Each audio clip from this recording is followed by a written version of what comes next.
The DJI O3 FPV system has many great features. It has some of the best live view image quality available in FPV today. It has a DVR that for many can actually replace their GoPro, and it has outstanding range and penetration capabilities too. One downside to the O3 system though is its size and weight, because the air unit itself isn't particularly small, being a dual board unit around the same size as the Caddx Vista, and it comes in at roughly 34 grams, meaning whilst it's fine for things like a 5-inch quad, it certainly isn't ideal for things like this, like a Whoop. However, that hasn't stopped manufacturers trying to cram O3 air units into smaller quads like the Pavo Pico here. However, there is a mod kit available now allowing you to reduce the overall weight of the DJI O3 system down from 34 grams to as little as 18 grams. Now that kit is this, the FlyWoo Naked O3 Case Kit. In this video, I'm going to walk you through the process of converting a normal O3 air unit into either an O3 Lite or an O3 Ultra. Now, there's also going to be a second video that goes live just after this one, taking a deep dive look at the thermals on the O3 Ultra air unit and showing you exactly what components get hot, what you need to be aware of, and if you're interested in seeing that, there will be a link to that in the description. I decided to do it as two separate videos because putting them together was simply just too big. Now, as I've said, in this one, we're going to do a deep dive into actually performing the mod. I'm going to walk you through it step by step, and then at the very end, I'm going to show you the outcome, which is this little aircraft here. Now, if you do find this video interesting, please do make sure you are subscribed. Also, don't forget to give it a like, and if you'd like to support the channel, there are links to Patreon in the description as well. Okay, so what this kit does is it allows you to take a DJI O3 air unit like we've got here in this Pavo Pico, tear it down, replace the outside casing and some of the internal metalwork that's in there to create what is known as an air unit Lite.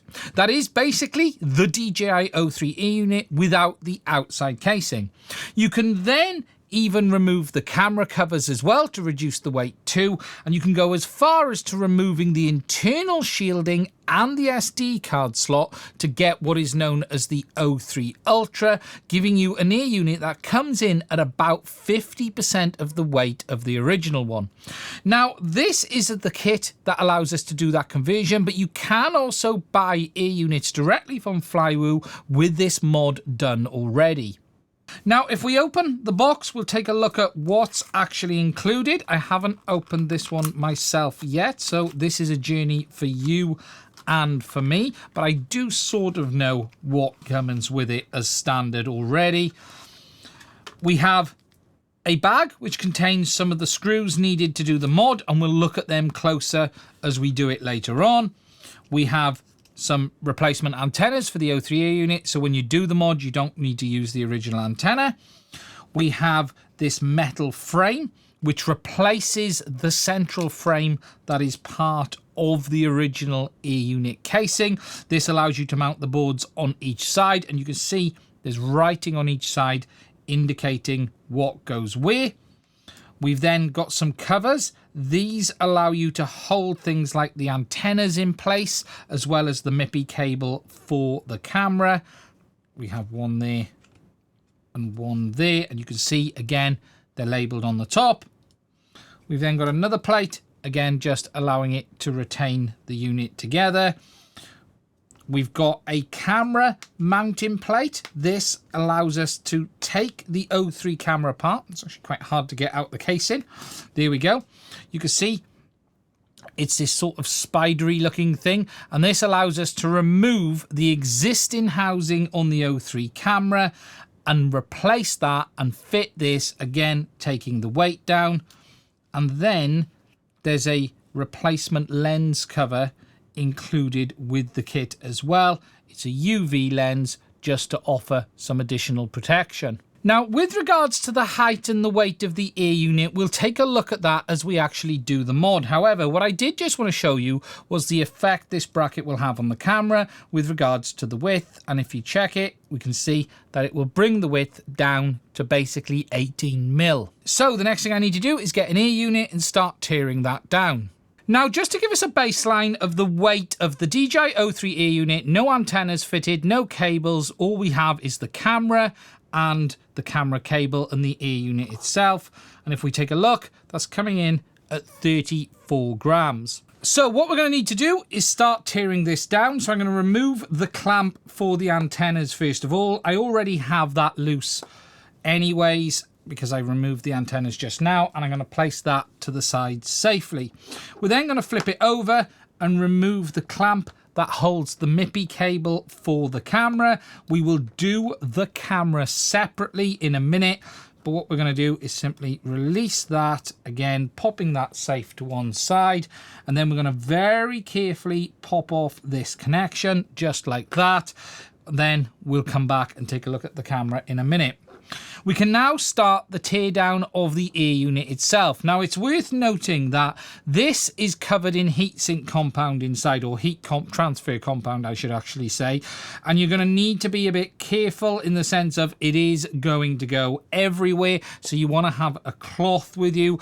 What I'm going to be doing is using IPA to actually clean this down. We're going to take this down to the ultra point, and we'll take a look at that in a minute when we do it. You can now see that now I've undone those top screws, the air unit will start to separate. And if I undo the bottom two as well a second and remove that bottom plate, you'll see that cover will lift off as well. Now, between the boards on this, because there are two boards inside this air unit, and now I've removed the bottom cover, what we need to do is just give it a pull. You can see that will give us some of the internal access. You can see we've got the compound there and there. We're not going to want this anymore. I am actually going to try and recover a little bit of this because it's always handy to have for various tasks. But what we're going to do is just ignore that a second, and you can now see that that covers off, and then you can see that this board here at the bottom will start to spring out. But what you have is a connector hiding down there that holds the ribbon cable on that goes between the two boards. Now that connector is very, very delicate, and you want to be very careful taking this apart. If I just separate it there, you can see it. What I'm going to do now is get a pair of tweezers and actually pop this connection off. You can actually see that it's this side as well. So if I just pop that back in and lift it there, it is down on that bottom end there too. It's not easy to see, but what we'll do is get a set of tweezers, and I'm going to very, very carefully go in from the side and pop that connector up, and I'm going to do that on each side. When you tear this down, this may actually be glued. This one I've actually taken apart before to make it a little bit easier, but any of the ones you may get may actually have some glue around that connector there, and you do need to be very, very careful when taking it apart. You can then see we've got that board which is attached to the bottom there, and if I just give that a bit of a tug, there we go. You can see that's released from the bottom of the casing, and I have torn this down before actually, and I have a tear down video on it if you're interested in seeing it. I will put a link to that in the description. That's actually come off quite clean, and then on this side you can see, look, paste has gone there, but we'll then slip that cable out of that housing, and then that leaves that side of the board there. Now, just to show you how I'm going to clean this, we have a little tub here with some isopropyl alcohol in, and I've got some Q-tips. So where is that one on the desk? You can see there. I just rub that on it, it starts to lift it, and whilst it doesn't completely break it down, it allows it to start coming apart. So what we're going to do is just use this to start cleaning the compound that's on top of the IC covers. What we want to do is just try and gather as much of it up into one place as we can and get that out the way first of all. Something you want to be really careful of though is you do not want to get this on that connector. Whilst you could clean it, you just don't want the hassle that's involved with that, because it will absolutely make your life a nightmare.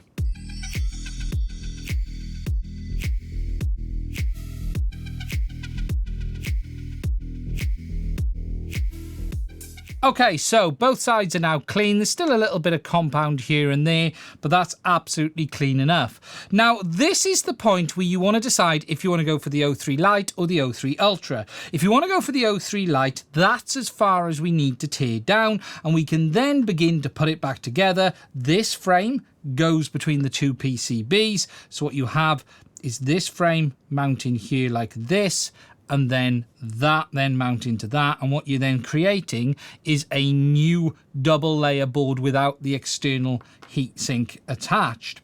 However, if you want to go to the Ultra, you keep tearing down. And what we need to do then is remove these shields to remove the weight. We remove that one, we remove these, and then we remove this one. But we would then also need to remove the one that's over here. And this one has the SD card slot on it. Now that is attached down here on a little connection. And what that then does is give you the lightest possible version of this air unit. But if you do that, you're going to lose the ability to record on that SD card slot, and then you're only going to be able to use that 20 gigs of onboard storage. But that's what we're going to do here today. So to do that, we're going to very carefully remove this cable. Again, be careful that they're glued. We're going to pop off the cable that attaches to the SD card slot, and then we need to very carefully lift these cans up on each side. Now these are just press fitted on top. It will start to bend as you lift it like that. What I tend to do is just get a pair of tweezers, or you want a pry tool, and very carefully start to pop it up around the sides. I'm actually going to use this bed tool that I've got here, which I've printed on my printers. I'm just going to run that down very carefully, and that will then start to lift the can without causing any damage. And then there's a point where you will be able to pop it up and release the cover completely. You don't want to damage this too much because you may want to reattach this in the future, but it is held on with these little clips that go all the way around. So again, it's just a task of very carefully prising it up, either with your nail or with a tool. Again, you can see there that it's peeled up around that corner.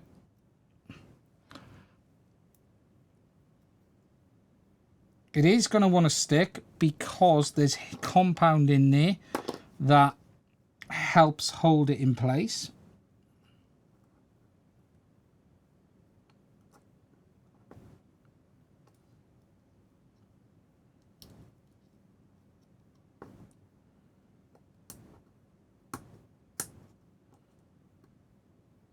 Here we go, that side there. There's another clip on this one here. Just want to very carefully pop up.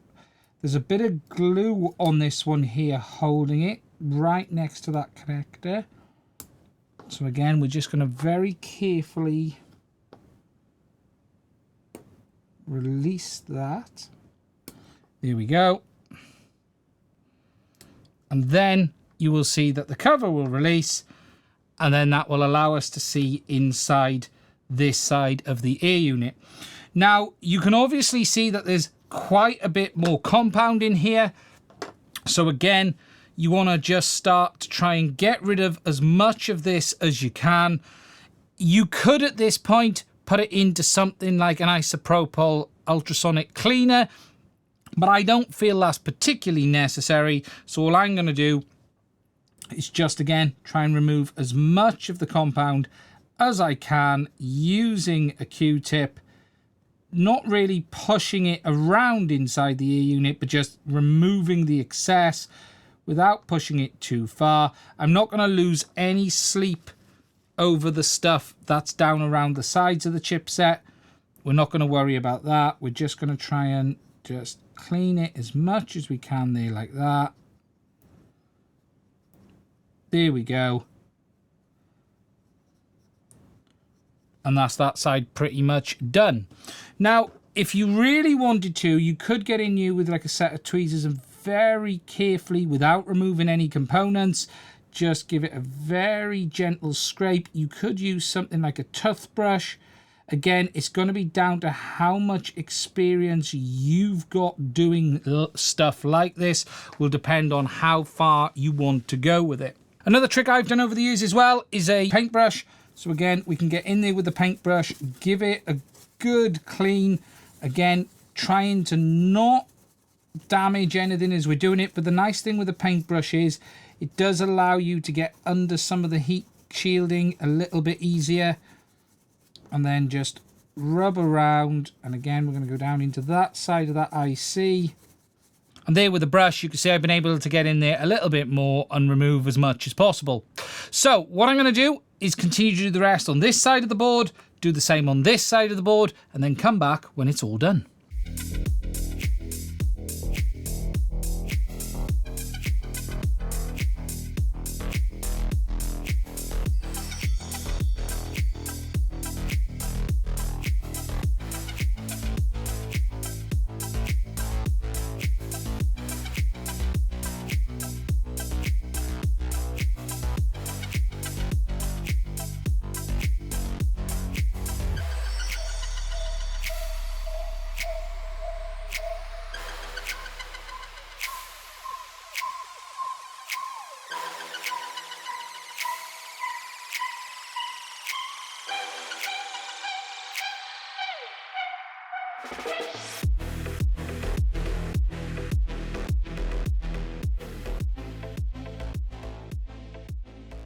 Okay, so we have the two boards nice and clean. You can see pretty much all of the compound has gone off that side. If I spin it over, pretty much all gone from that side as well. Now, there really isn't a great deal of need for you to go to this level of cleanliness if you're doing this. I've actually gone this far because I intend to be taking more pictures of these and uploading them to repair.wiki. If you don't know, I upload a lot of info on stuff like this onto repair.wiki, and whilst I did already put images of the O3 air unit up there, mine still had a lot of compound in places. So now I'm going to redo the images and upload these to give people a better idea of what components are used and stuff like that. So what I'm going to do is go off and do that, and then we'll come back and start the assembly of the air unit Lite. Now, included with the kit, they give you these screws in bags, and we also get this little leaflet as well, which shows us the assembly order. So we're going to do that next. Okay, so for the assembly, now we need to mount this frame between these two boards, but we've also got to get the cable through as well. Now, looking at it, we've got the USB-C down here at the bottom, which is the same direction I've got that. And then this board would go on top like that. So what we sort of need to do is put that on and get this cable fitted, because the cable actually has to go between the two boards. So what we're going to do is just pop that over there a minute, carefully get that fitted like that, and then put the frame in place so it then looks like that, and then we get a sort of a vista look to it. Now we can see it says 7 is there and there, which is this side here and here, and 7 is the M1.6x2. So I'm just going to pop that over a minute. Oh, the cable has come off again, so we're just going to carefully pop that back on. The frame actually holds the cable together to stop this happening. So once you've actually got it together, this won't be a problem. It's just a bit of a faff until you've got it in place the first time. So there we go. We're back on. I'm going to get that in the right position. And again, we were there before. So what we now want to do is pop that there, and it's the two screws over this side here we want to install.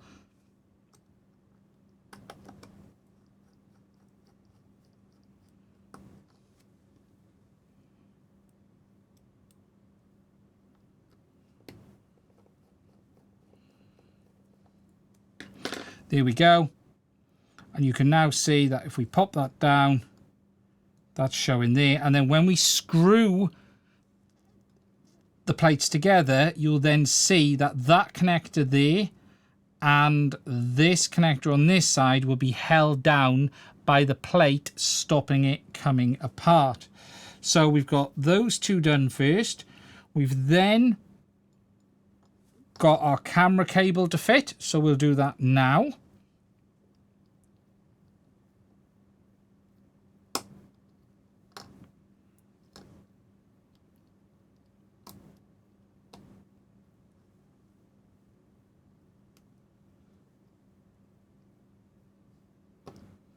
There we go. And then there's a plate that goes on the top for the camera that we then need to screw in. So So that's the antenna one. What's this one? Antenna.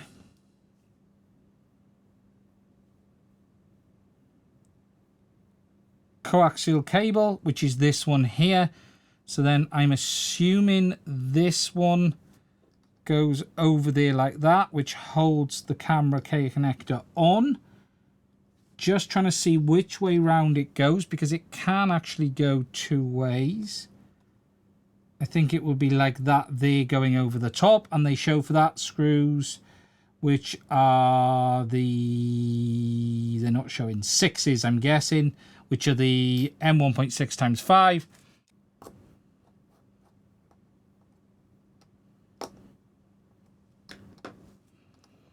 So now that side is held on with the camera cable, and that side of the board is now permanently mounted.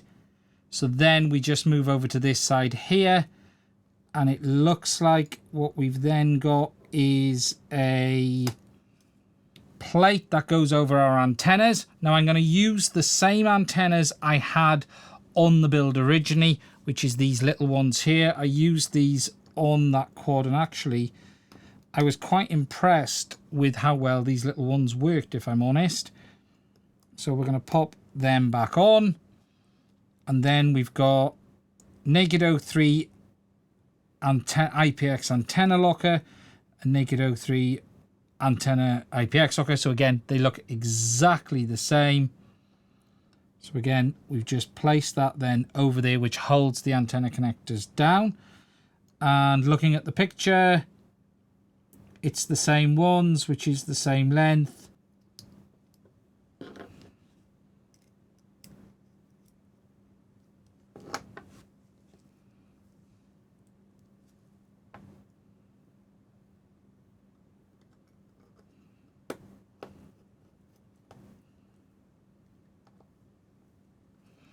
There we go. And then we just mount that other one on this side by the look of it,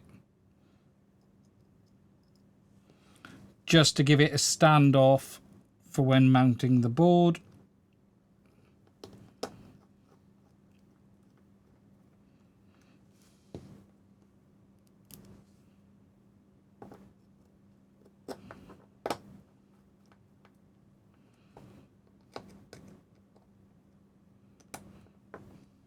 So there we go, all done. We've got the top side, which has our P1 chipset, and then if we flip it over, we've got our voltage regulation on the other side there. And overall, the assembly is fairly straightforward.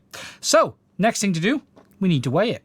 Okay, so earlier we were 34 grams. Now we haven't done the camera mod yet. We'll do that in a minute, and we do have the antennas fitted this time. However, if we just pop it on, 22 grams, so 12 grams lighter than it was with the original housing.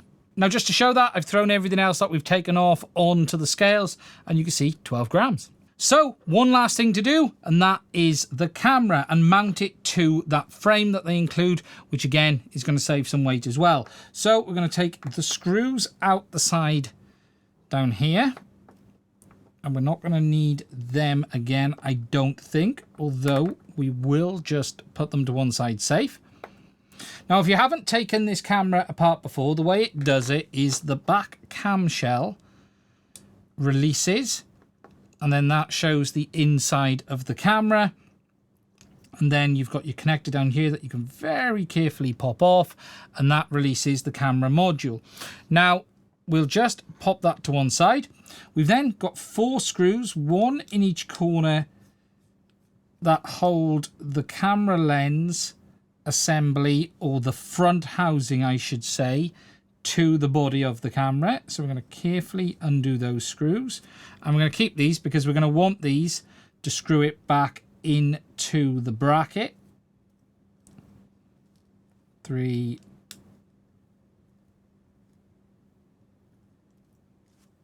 4.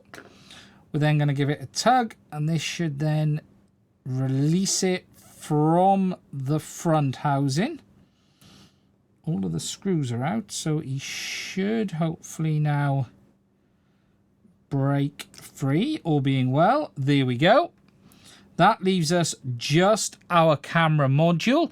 Now, for those who don't know, the gyro sensor on this camera is actually located under this little DJI sticker here. There it is. What we'll actually do at this point is we'll toss it under the microscope just to give you a little bit of a view of that, just so you know what it is.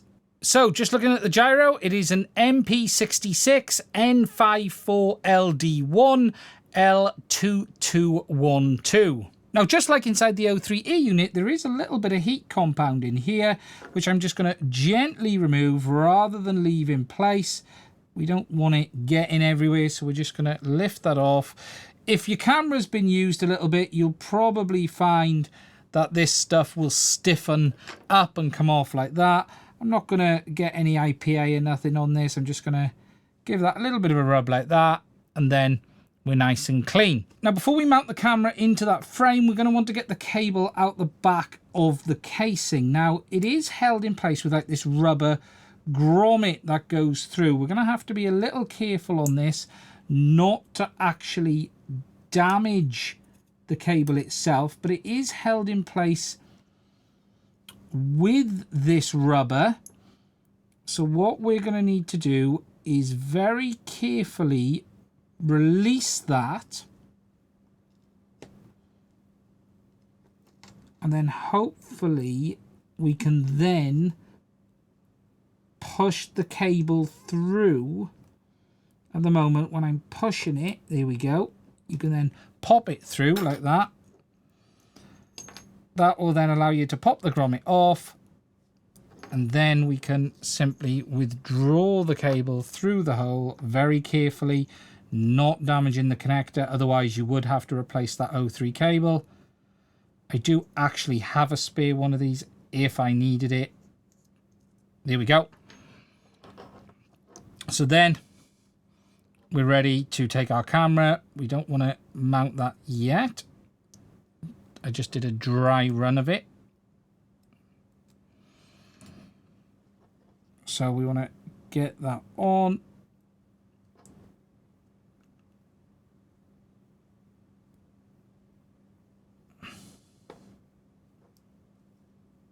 Make sure that that's pressed in place nicely, which it looks like it is. We're then going to take our FlyWoo bracket, carefully push it over. It is quite tight, but the idea of it is also to make sure that it holds the camera cable in place too. So there we go. You can see I've pushed it down there, pushed it down. There we go, and you can see that it's pushing on the back. So that's through this. So we're going to get the screws that they've included, M1 2x3. I believe you can use the original screws as well, actually. They're about the same size, but we will use the ones they've provided. We're going to carefully pop it down. That's 1, 4, and there we go. So now you can see you've got the frame that goes around the camera there, all fitted, the cable coming out the bottom. Let's just untwist that. And then that's removed the housing. So we're basically all done. Now, unfortunately, the original bit of footage I took of weighing the air unit after I'd done it didn't record properly. However, here you can see something I put together for a short, and this new O3 Ultra is coming in at just 18 grams, and that is a massive saving over what we had originally on the O3 air unit. Now, since finishing that build, I've now built it into my Pavo Pico. So you can see I've got it mounted in the middle where it was before. I ended up using that bottom carbon plate that they give you with the frame for this. And then I've got it cable tied here at the back and here at the side just to hold it in place nice and solid. And then up front you can see I got the camera. Because it's narrower now at 18 mils, I've been able to put some rubber isolators in either side too. Whilst I have tried this before, if you did see my Pico review and it came loose, there's a little bit of thread lock on that now, and that's holding it nice and tight. And then I've got the camera cable coming up underneath there. It's not touching any part of the frame, and it's just gently looped up into this area behind behind here. Now, I have done a deep dive into the thermals as a result of doing this. As I mentioned, I have a dedicated video on that, which there is a link to in the description. However, just to show you some of the results of that here, you can see that under the thermal camera, there are various parts of the O3 air unit that get hot, but the P1 chipset is the one that gets predominantly the hottest, and you want to make sure that that is getting the most airflow. Furthermore, I did a bunch of testing on how it reacts in low power mode as well as without low power mode, and actually I was quite surprised how long my air unit worked before kicking into low power mode, and it was over 2 minutes from room temperature. Obviously, there is going to be differences depending on where you are, and that was from completely cold as well. However, please do check out that thermal video because that gives you a lot more information around how it performs. Is there any chance of burning the air unit out, etc. Overall, I think it's a really nice kit, and the next thing for me to do is take this for a fly, but that won't be in this video. I'll be covering that in a separate one in the next week or so. Now, if you're interested in seeing that, as I mentioned at the start, please do make sure you are subscribed. I really hope you have found this video and the other one really interesting. I've tried to put together some unique content around this kit. Whilst other people have put out videos showing you how to do this, I always try to add my own way of putting content together, and hopefully that's been able to share with you some information you wouldn't have got anywhere else. Now, if you'd like to support us to allow us to keep making content like this in the future, as I said, there is a link to my Patreon in the description. I want to say a massive thank you to all of my patrons for supporting the channel. We would not be able to keep doing this without your support. And if you'd like to support us to allow us to keep making content like this in the future, even buy products like the thermal cameras like I've shown you here, please do consider checking it out. Anyway, that's it from me on this one. Part 2 in the description. Check it out. Stay safe. I'll speak to you soon.